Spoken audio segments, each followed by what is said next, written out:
saudara sekalian, saya dapat potongan video ya yang mengatakan bahwa Dr. Taufik akan mengadukan Mahfud MD karena dianggap sudah melakukan yang namanya contempt of court atau penghinaan terhadap pengadilan.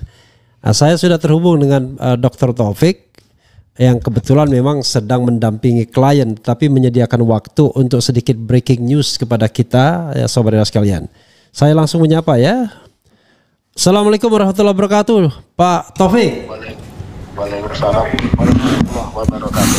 Oke, guys, kita gedein dulu ya. Oke. Di potongan video Anda mengatakan bahwa Anda akan melaporkan atau mengadukan, kita tidak tahu soalnya antara lapor dan ngadu gak jelas ini. Iya. Bahwa Pak Mahfud dianggap melakukan penghinaan terhadap pengadilan atau contempt of court. Kok bisa begitu? Tolong dijelaskan. Ya, pertama saya ingin mengedukasi masyarakat dengan semua peristiwa termasuk gugatan, termasuk orang yang memberikan komentar dan proses-proses hukum, bahwa saya ingin memanfaatkan media itu katakanlah sebagai legal media, sebagai ajang pendidikan hukum. Karenanya sangat mengagetkan dan tidak bisa dimengerti ya, ada seorang guru besar hukum tata negara mengatakan bahwa gugatan itu sudah pasti ditolak. Ini kan semacam menggiring opini yang pertama, kemudian yang kedua semacam menjustifikasi bahwa persidangan itu arahnya harus ke sana. Kenapa saya bilang bahwa Pak Mahfud itu menggiring opini dan menginisiasi supaya hakim ke sana? Satu, beliau ini kan tokoh politik yang sangat terkenal. Saya bilang tokoh politik karena beliau dulu masuk pemerintahan lewat Partai Kebangkitan Bangsa ya, sebagai anggota legislatif. Kemudian beliau menduduki jabatan-jabatan elit, antara lain yang sangat terkenal adalah sebagai ketua Mahkamah Konstitusi, walaupun pernah menjabat Menko Polhukam ya, kalau tidak salah. Nah, oleh karenanya saya ingin mengatakan bagaimana mungkin seorang ahli hukum tata negara bisa intervensi ya di dalam proses-proses yang sebenarnya itu di luar frame-nya beliau. Kenapa saya bilang? Ini kan persidangan itu masih dalam taraf proses mediasi, berlangsung 4 kali dan ini baru 2 kali begitu. Tapi tiba-tiba dia mengatakan ini akan ditolak, dan itu sangat berpengaruh karena hampir semua media, semua televisi, semua media online dan cetak itu memuat pernyataan itu. Jadi ini bukan sebuah pernyataan seorang akademisi yang dianggap bebas dari nilai. Tidak seperti itu. Saya menilai bahwa ini sebuah strategi yang sedang dimainkan oleh Pak Mahfud untuk mendikte ya, untuk mengarahkan kepada pengadilan. Kenapa? Karena setelah itu pengacara tergugat, pengacara Pak Jokowi terutama, karena tergugat 2, 3, dan 4 itu sangat bergantung pada tergugat 1, JB Irfan, yaitu mengatakan segera saja perkara ini dibawa ke persidangan. Nah, ini suatu perubahan yang sangat fundamental begitu, dan tiba-tiba Pak Jokowi juga mengatakan segera saja dibawa ke persidangan. Padahal Pak Jokowi sebelum-sebelumnya selalu mengatakan, memposisikan sebagai korban begitu. Kenapa saya mesti digugat, saya sudah pensiun. Jadi sekarang ini berubah. Jadi yang saya sangat khawatirkan kalau ada salah satu hakim atau salah 2 itu pernah jadi mahasiswanya, kan sebagai orang yang sangat terkenal beliau ngajar di banyak tempat begitu ya, di banyak tempat. Nah, kan menjadi terpengaruh, tergiring opini, dan akhirnya muncullah sebuah putusan itu yang mengarah ke sana. Dan ini kan tidak benar. Kalau seperti ini besok-besok semua orang mending menyewa seorang guru besar berkomentar dan dibuat di seluruh media, dan itu tidak benar. Jangan lupa bahwa di pasal-pasal KUHP dan peraturan Mahkamah Agung, kendati hukum positif tidak secara tekstual ya, tidak secara tekstual menyebut itu sebagai contempt of court, tapi di beberapa peraturan Mahkamah Agung itu disebut, bahkan sejak tahun 84 pun sudah ada ya penyebutan tentang contempt of court, dan itu terbukti misalkan pada kasus Buyung Nasution. Nah, orang tentu bertanya bagaimana apakah contempt of court itu hanya di dalam sidang? Tidak. Orang yang mempengaruhi jalannya persidangan pun, bahkan saya mengatakan Brimob waktu kasus persidangan Kanjuruhan yang memakan korban sekitar 132 karena gasnya sudah expired, itu juga contempt of court itu. Dan ini sekarang diulang oleh Pak Mahfud yang notabene orang yang punya reputasi bagus di dalam dunia pendidikan. Karenanya ini KUHP itu kan delik biasa ya. Saya mengatakan melaporkan lah soal itu, dikutip pengaduan atau pelaporan silahkan. Kita sedang menganalisa, nanti jam 15.30 kita akan meeting tim dan rencananya besok akan kita buat pelaporan. Ini sekedar meluruskan kepada siapapun, berilah kesempatan orang yang sedang bertiket di pengadilan itu benar-benar menemukan keadilan. Kalau pendekatannya seperti ini, orang menghabiskan waktu hanya dengan berstatement dan kemudian itu menjadi rujukan, sangat berbahaya. Dan ini sudah muncul di medsos itu, ya, medsos seperti itu. Berita seperti itu bahwa pendapat Mahfud itu benar, entah itu dari kalangan buzzer atau siapa. Tetapi saya ingin mengatakan tadi, kembali di statement awal saya, buat saya media ini sebagai sarana hukum, makanya saya menyebutnya legal media. Saya ingin memanfaatkan, saya ingin mengedukasi masyarakat. Orang berseteru boleh, orang berbeda pendapat boleh. Harusnya Pak Mahfud lebih wise. Bentuknya apa? Jangan mengkaitkan dengan peristiwa di Surakarta, tetapi lebih halus lagi. Kalau ada sebuah peristiwa misalkan begini-begini, secara teori saya bisa menerima itu, tetapi ketika dia mengatakan bahwa ini gugatan di Solo kepada mantan Presiden Jokowi pasti ditolak, ini sudah sangat berbahaya. Dan kalau nanti ini gol begitu, pasti akan disusul oleh ahli-ahli yang lain. Nah, kita tahu kan di Indonesia ini profesor itu banyak. Kalau Pak Mahfud ya mungkin saya menghargai beliau, benar-benar memang profesor akademik maksud saya. Tapi kan ada pengacara yang baru lulus doktor 2 bulan ketiga dia sudah profesor, kan begitu ya. Itu yang saya khawatirkan. Jadi saya ingin frame-nya ini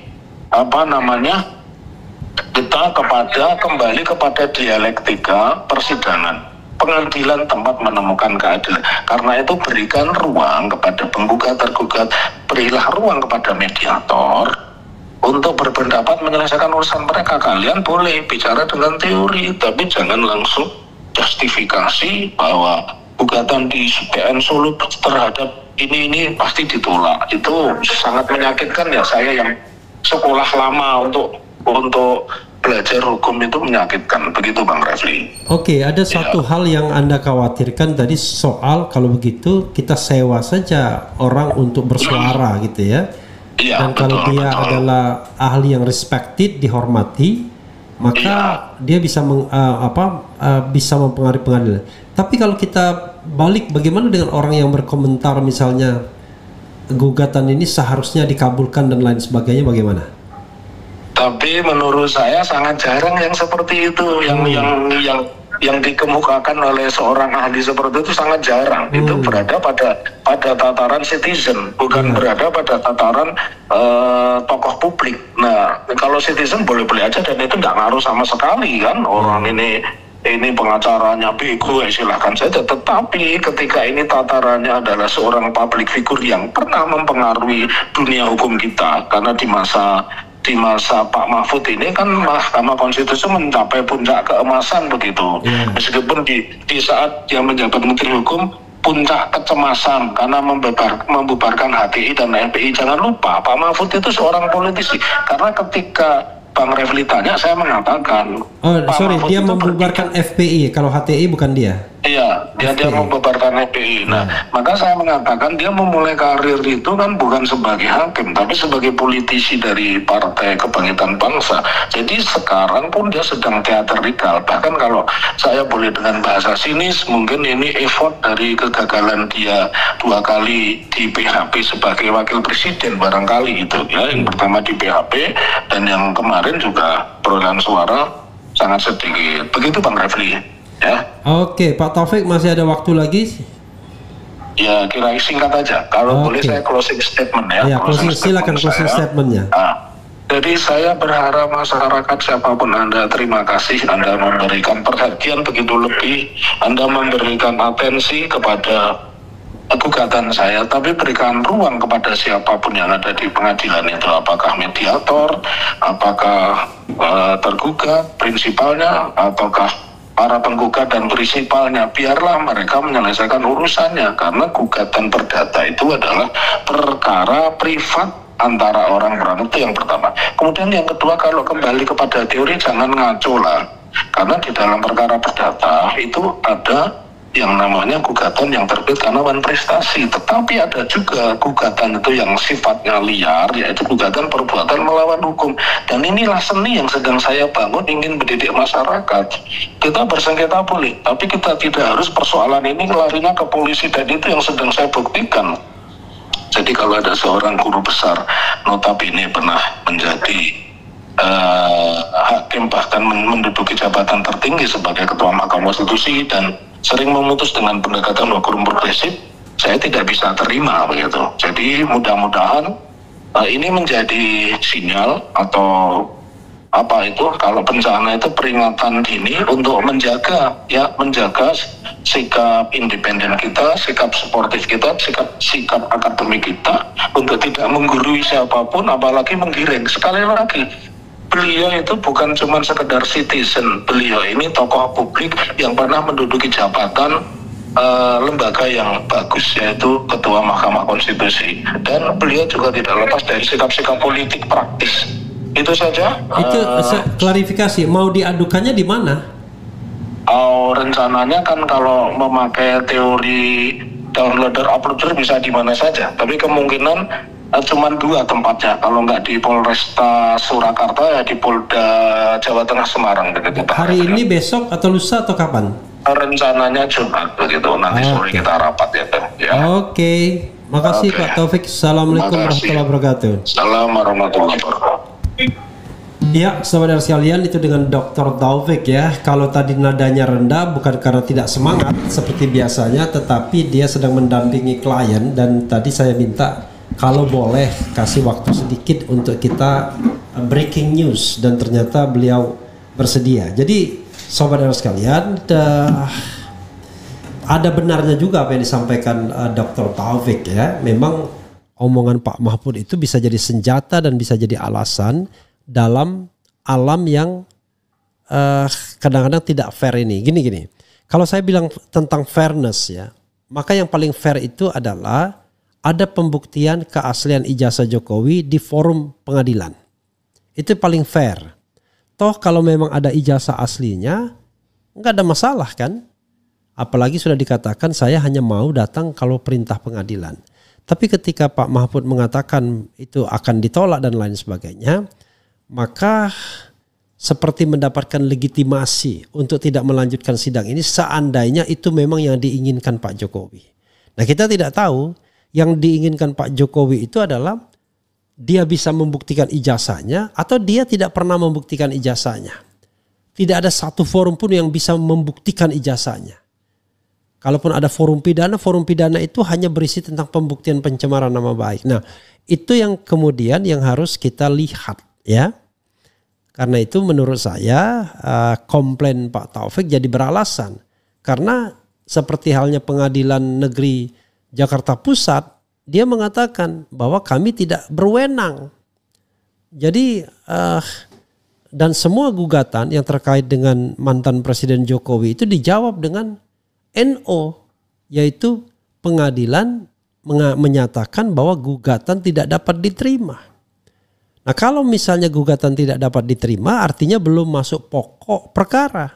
Artinya kita tidak memiliki kesempatan untuk memahami dan mengetahui kebenaran desas-desus isu yang sudah menjadi konsumsi publik ini mengenai kebenaran ijazah Jokowi. Maka akan dilanggar yang namanya the right to know, hak untuk mengetahui. Kalau pengadilan perdata lolos dalam hal untuk membuktikan ijazah, pengadilan pidana digeser gawangnya dari pembuktian ijazah palsu atau pemalsuan dokumen menjadi pencemaran nama baik, maka ya tidak ada forumnya lagi. Kalau tidak ada forumnya lagi, gimana kita akan tahu ya siapa yang benar, siapa yang salah, dan hak publik untuk mengetahui menjadi hilang. Jangan lupa, hidup bernegara ini tidak hanya aspek-aspek privat antar pihak yang bersengketa dalam kasus pidana atau perdata, tapi juga ada hak publik untuk mengetahui kebenaran yang sesungguhnya.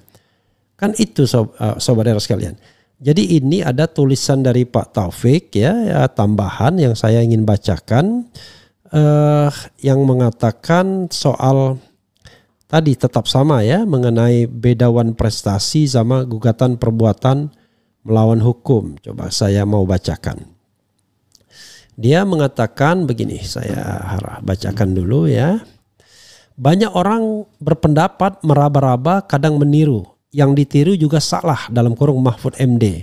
Tak ada aturan yang menyebut menggugat perdata harus ada pidana dulu. KUHP sudah ada pasal 98 gabungan perdata pidana. Sementara PMH dan wan prestasi itu sangat berbeda jauh. Wan prestasi dan perbuatan melawan hukum dalam kurung PMH adalah dua konsep hukum yang berbeda. Meskipun keduanya dapat menyebabkan kerugian pada pihak lain. Wan prestasi berkaitan dengan pelanggaran perjanjian. Sedangkan PMH lebih luas dan tidak selalu memerlukan adanya perjanjian. Perbedaan utama, wan prestasi timbul dari pelanggaran perjanjian yang telah disepakati. PMH timbul dari perbuatan yang melanggar hukum tanpa adanya perjanjian sebelumnya. Perlu pembuktian. Dalam wan prestasi, penggugat cukup membuktikan adanya pelanggaran perjanjian. Dalam PMH, penggugat harus membuktikan semua unsur PMH termasuk perbuatan melawan hukum, kesalahan, kerugian, dan hubungan kausal. Ini pendapat Dr. M. Taufik, ahli hukum pidana dari Uninisula, Universitas Islam Sultan Agung ya. Begitu sobat RH sekalian ya. Mudah-mudahan Pak Mahfud tergerak untuk menjawabnya.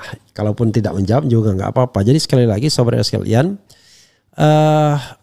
di RH Channel ini ya, kalau memang ada orang yang ingin menyampaikan pendapatnya karena berkeberatan terhadap satu hal, boleh ya. Live by pun boleh, datang ke sini juga boleh ya. Kadang-kadang kan kita tidak punya akses langsung untuk menghubungi orang tersebut.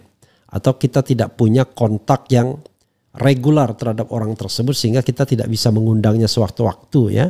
Tapi kalau yang bersangkutan memang, wah saya protes, saya ingin pendapat balik, silahkan ya. Kita bacakan komentar sobat RH sekalian ya. Jadi sobat RH sekalian, memang omongan seorang guru besar itu atau tokoh publik yang berpengaruh memang harus dipahami bahwa itu harus hati-hati, karena kalau tidak akan dijadikan alasan pembenar ya. Kemudian laporkan ngomongnya melenca-melence, Mahfud tidak jelas ya. Betul, saya sebagai orang awam bingung, Prof Mahfud selalu menggiring opini yang kadang kontroversi dari statement-statementnya. Pagi bilang A, sore bilang B.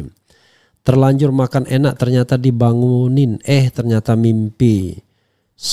Kemudian mending Pak Mahfud diam daripada menggiring opini. Pak Mahfud asal jeplak.